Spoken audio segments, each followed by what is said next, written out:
Hey, what's up, dude? How you doing, man? I'm good. How are you, man? I'm doing all right.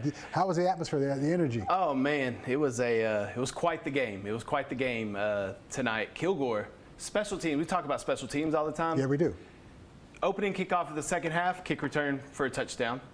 Later in that half, Lindale does a little squib kick. Doesn't matter. Kilgore takes it to the house again. 2 kickoff returns for touchdowns by Kilgore. Defense had a pick and a fumble.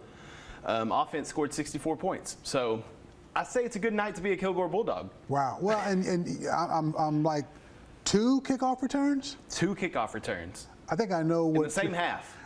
Same half. I think I know what your former coach, Chris Cochran's going to be working on next week. Yeah. Special teams. Yeah. Coach Cochran was not happy. The game got a little chippy too. Got a little chippy between the two teams. That's what you expect from a district matchup like this. Yeah. So, but the atmosphere was great. RE St. John, you know as well as I do, packed right on top of you. On top of you. On top of you. I remembered, I told my dad this, I remember the last time I was at RE St. John was in 2008 when we played Kilgore. Lindale played Kilgore. We got the win then. Didn't get the win tonight, Lindale. So, but man, Kilgore looks good, and now looming farther in that district at the end of the season, Kilgore Chapel Hill game. Oh, yeah. Well, and I keep reminding people that Kilgore lost by just 3 to Carthage. They did. They did. I mean, Kilgore's got so much speed. Like, they got speed all over the place. They got some big boys up front, but they are fast. Well, Coach told me he's had some running backs really step up, and I think he has a plethora. Hate that word, but I'll use it. Yeah. All the sports people use that word. Plethora of running backs there. Yeah, this march down the road with Chapel Hill and Kilgore, I mean, it's going to be crazy. They're on a collision course. They're on a collision course, and I think that'll be a good game. I'm not going to pick a winner. Right. That'll be a great game, though. It'll be a fun. I'm sure we'll be at that one. I was going to say that's going to probably be our game of the week. Sure that. Well, who else? Timpson and Garrison play each other that same week. Do they really? Yeah. So we're gonna have to figure out what we're gonna do there. We're gonna have a red zone game week A and a red zone game week B.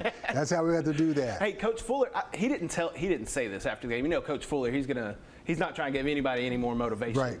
But I asked him in the interview, I said, is this a statement, to the rest of the district? Oh, no, it's just one win. I think he was making a statement. Because, coaches say, Ben, we've got to make a statement. And the statement is, we ain't going nowhere. And that's a statement. And maybe he doesn't have to say that. He doesn't have to. We can just look and see what the statement could probably be. They proved it. And then, second half, I'm walking on the sidelines, and the Kilgore players there, obviously, they're chatting it up with me. They're all talking. They were fired up for this game. They had heard all the talk. They mentioned some podcast and then thought we were on the podcast. I said, no, that's not us. Don't aim your anger at us. Right. But don't let us motivate you incorrectly. Right. But they were motivated, highly motivated coming in this game. Both teams were 2-0 in district play. Headed in. Lindale only giving up 7 points in each of the last 2 games. Exactly. And they gave up 64. See, and I talked to Jake Kerbo. Yeah. And he talked about, they say our defense has settled down. We've only given up 7 points the last 2 weeks, and they found a hole. Yeah. Kilgore found something. And the reason I say Kilgore was trying to make a statement, fourth quarter, they're up 57-29. They're backed up in their own end zone. Lindale had just fumbled at the 1-yard line. Kilgore runs the ball, and then they air it out deep down the right sideline, incomplete. I'm like, oh, okay. Then again, caught it, 85-yard touchdown. I said, oof. Yeah. It's getting bad, but it was a fun game, man. It was a fun game to be at.